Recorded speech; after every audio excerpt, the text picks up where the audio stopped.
Welcome to the Speak Your Success podcast.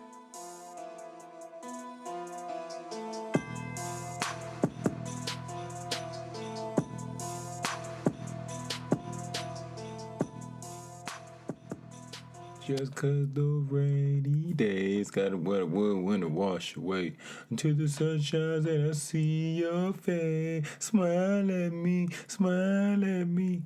Everybody, what is happening?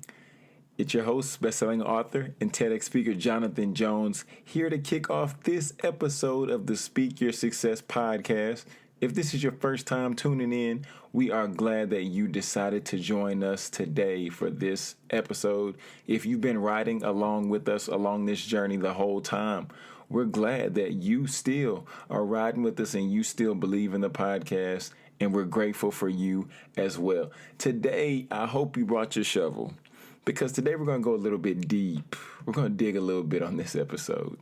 Today we're talking about 7 steps to reconciling with your past. And I was just reading and I found this amazing article, and it really just outlined 7 things that deal with reconciliation. And I said, man, this is too good. I have to share this with the people because self-help is what you all said you wanted to see more of. So self-help is what I'm going to give you. And with that being said, I'm just going to go ahead and give you all an update, because I know a few of you all checked in on me not too long ago when I said that I got into an accident because I was out driving Uber. I was out grinding, trying to get my money up.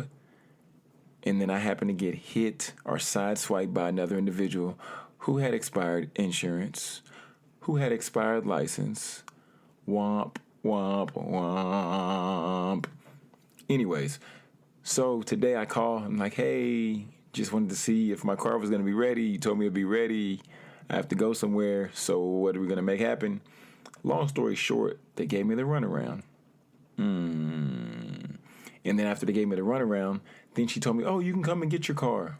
But we closed at 5 and it was basically 4:30 and they were more than 30 minutes away. I said, you know what? I'm not going to play with you today. I didn't wear my watch because I don't have time for it today. I had to really hone in and check myself, because I came back to the house and I was extremely mad, and anybody who was anywhere near me was going to get it. So I'm grateful that I just sat in the corner and I fell asleep, because that would have went really bad. Anyways, I'll be getting my car by the time you're listening to this podcast. So I'm excited to get back behind the wheel of the Batmobile. Yes. However, enough about that. Let's go ahead and get into today's topic. And those of you who've been hanging out, you've heard me make mention of my father before, and you've also heard me make mention of the relationship dynamic that we had for during the time I was growing up. However, this is something that I wanted to really shine a little bit of light on today, for the sake of the topic, and just so that we can give some tangible application to see what do we need to do to reconcile with our past. The 7 things, the 7 keys that we need to utilize to reconcile with our past. So there was a point where I was about in high school. No, this wasn't even high school yet. I was younger than middle school. This was elementary. Yes, it was elementary, because I was still watching Pokemon, I remember. And I was literally getting ready for church, because back in the day, my dad would host house church, or church in the house. I'm not sure what the correct terminology would be for it, but we had church in our house, and we probably had about 2 or 3 other members besides my brother and I. However, my dad came into the room, and then I was ready to go. I had on this tie-dye like shirt with this life-size Tweety bird on the middle of my chest. And I said, Dad, I'm ready. He said, son, where do you think you're going? I was like, Dad, I'm getting ready for church. You said it's time for us to have church, so I was about to go in. He said, no, you're not. Not looking like that. He said, don't you think that shirt's a little tacky? As I then took a little bit of time to reflect, and just I began to think to myself, it's so amazing the power and the impact that words can have on an individual's life. The Bible tells us the power of life and death lie within your tongue. which ultimately translates to you killing somebody or their spirit just through the words that you speak with your own mouth. It's so dangerous because in that time I was young. I was very impressionable. In that time when we had that exchange, I was deeply hurt. Just being quite honest. And after that conversation, I allowed a wedge to be placed in between my father and me. Because during this time of me growing up with him and going through middle school and then going through high school, and ultimately I was affected, ultimately allowed that exchange to affect me for 15 going on 16 or so years. I want you to think about that. This was when I was in elementary school and then going on until I graduated college. And after that, me and my dad had this conversation probably a few years ago or a year or so ago at this point, because I did some work. I went to therapy, and then I began to realize that those things that happened when I was younger that affected me at this point and at this place in my life still. Those things still followed me. That baggage still was haunting me. And then ultimately I began to speak up and say something to my dad about it. I said, Dad, I didn't appreciate this, or when I was younger, this really affected me. And then ultimately we talked about it. We had a real grown-up conversation. He was willing to hear me out. And then we were able to move forward and really squash that. And I knew that if this was something that I was fighting to solve, I knew that somebody else had to be facing this same situation. I knew that this could add value to somebody else, or if not now, with somebody who has hurt you by their words, or if you've hurt somebody with your words, definitely in the future. So I wanted to share these 7 steps or these 7 keys to reconciling with your past. And I want you all to read the article. I'm going to have the link down in the show notes because it was so much good information. I just wanted to give you the clear application for it, but the breakdown and the elaboration of the article is so rich. It's so much good stuff. First things first, because we like to share and focus on that application piece to really give you something to take away and for you to literally apply into your life. That would be preparing to reconcile. Understanding that forgiveness is something that only requires one person. But ultimately, reconciliation requires 2 people or 2 parties. And we have to be in a place to, if the other person is unwilling to speak with you about the situation, you just have to respect them enough to give them time and give them that space that they need. And once again, we're going to put the link down in the show notes because I have the points. I have the 7 steps, but I would love if you took the time just to read the article. It's a great write-up and it has some great information that I feel will definitely be applicable, because looking at this, and after me sharing the story, I went back and I realized that these were the same things that I utilized within my life. These are strategies that individuals use through counseling, and this is what people use to cope with, and this is how people ultimately end up healing by implementing strategies and steps and application just like this. And number two would be you have to begin to set realistic expectations. Because reconciliation does not happen overnight. Despite, everything that we would love for it to go back to being normal, for us to go back to having a regular conversation. Let's be real now. Let's be real. In a fairy tale world, yes, it always works out like that. But in this life right here, the life that we're living right now, that's not the case. Not dealing with real people, not dealing with real emotions. It just doesn't happen that way. And understanding that, then we have to begin to focus on the small victories in our realistic expectations. Yes, I know it's a lot easier said than done. But when you begin to focus on the small victories, then ultimately you're getting towards that destination that you ultimately desire, right? And although we might not necessarily like it, the fact of the matter is it takes time for relationships to heal. If we're talking about hurting a friend, if we're talking about hurting a partner, whomever it might be, that's just what it is what it is, literally.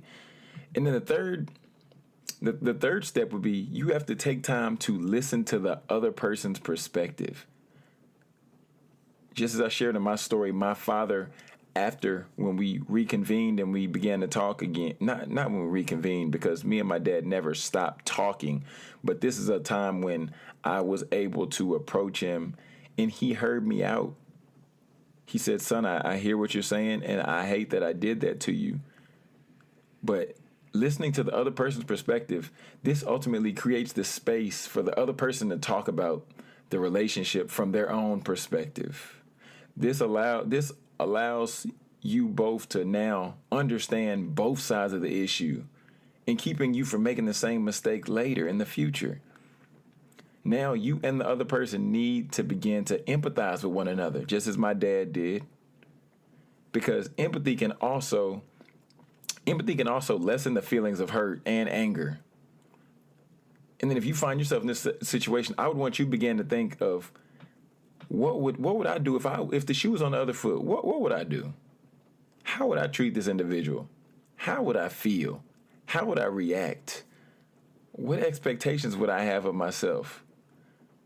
So we now have to begin to take that time and reflect to see and be real.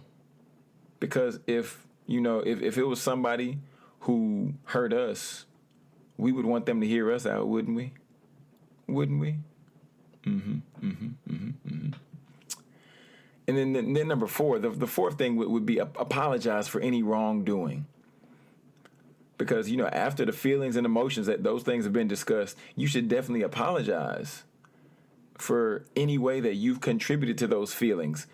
Because that's the worst thing for somebody to hurt you and then for them to keep on moving and keep on chugging. Like, hold on, whoa, hold on, bro. You just hurt my feelings.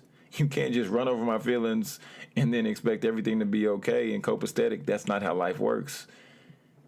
You want somebody to show you a little bit of remorse and genuine validation of your feelings so you can know that this person values me.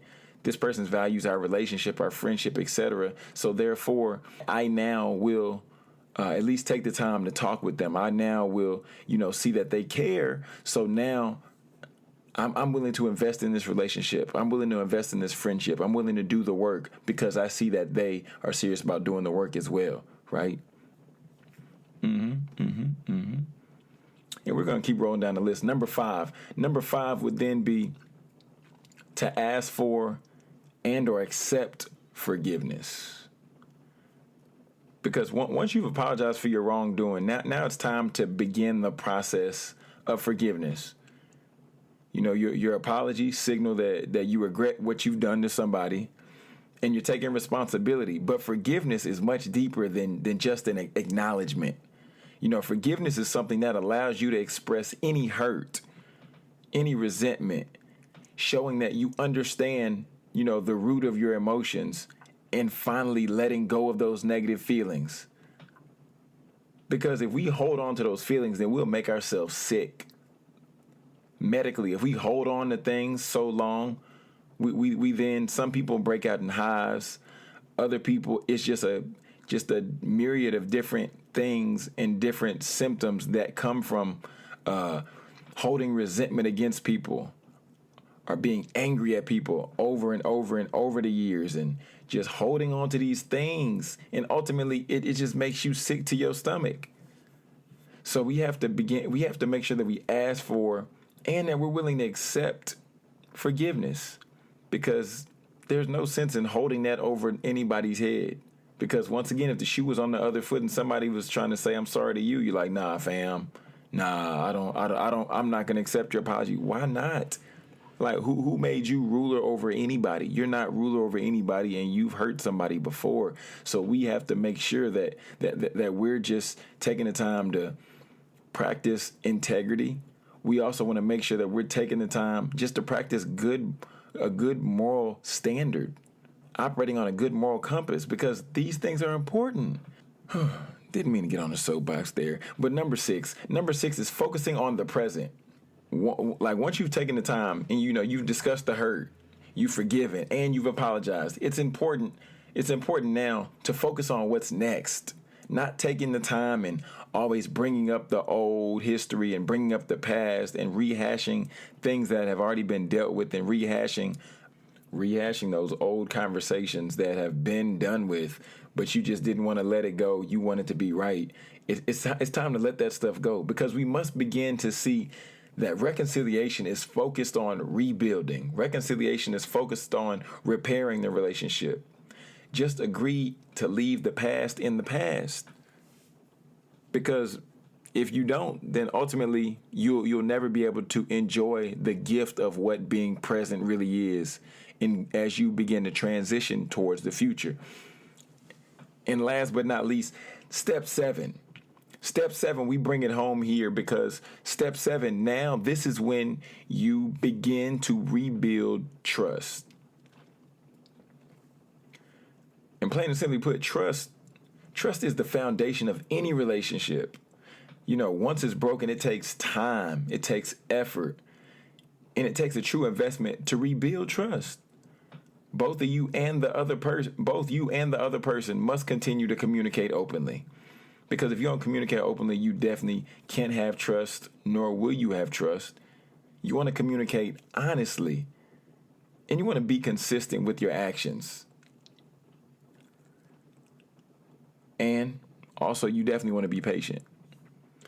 Because, yes, you once were at, point A in your relationship or in this friendship, but then you hurt somebody, so then you might take a step back. And yes, you want everything to progress the way you want it to progress. You want everything to move as fast as you want it to move. But ultimately, that's just not the way it works. So you have to be patient with this other individual, because you don't know how fast anybody heals. You don't know what the times table for healing is. So therefore, you have to allow them to move how they're going to move and grow the way that they will grow. So friends, I just wanted to share those 7 steps to reconciling with your past. We're just going to review one really quick. Number 1 was preparing to reconcile. Number 2 was setting realistic expectations. Number 3 is taking the time to listen to the other person's perspective. Number 4 was apologizing for any wrongdoing that you've committed against another individual.